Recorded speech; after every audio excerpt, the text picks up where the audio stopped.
أعوذ بالله من الشيطان الرجيم. بسم الله الرحمن الرحيم.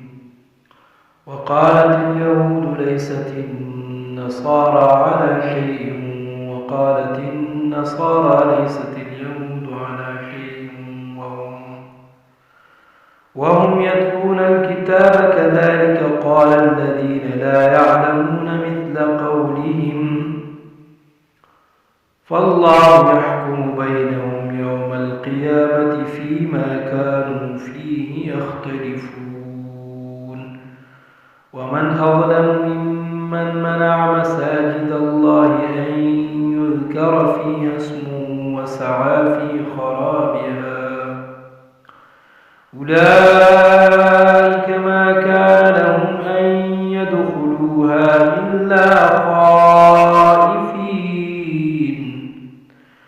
لهم في الدنيا خزي ولهم في الآخرة عذاب عظيم. ولله المشرق والمغرب فأينما تولوا فثم وجه الله إن الله واسع عليم.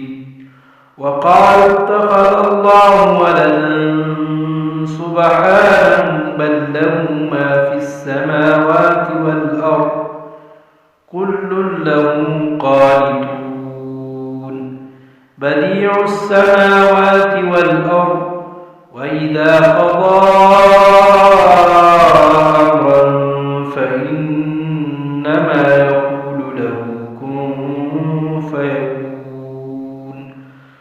وقال الذين لا يعلمون لولا يكلمنا الله أو تأتينا آية كذلك قال الذين من قبلهم مثل قولهم تشابهت قلوبهم قد بينا الآيات لقوم يوقنون.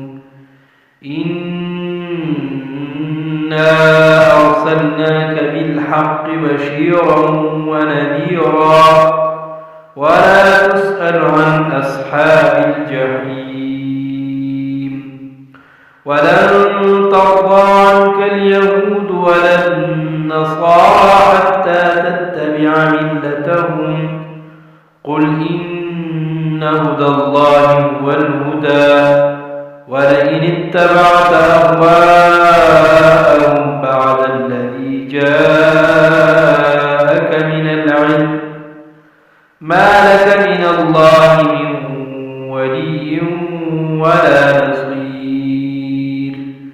الذين آتيناهم الكتاب يتلونه حق تلاوته أولئك يؤمنون به ومن يكفر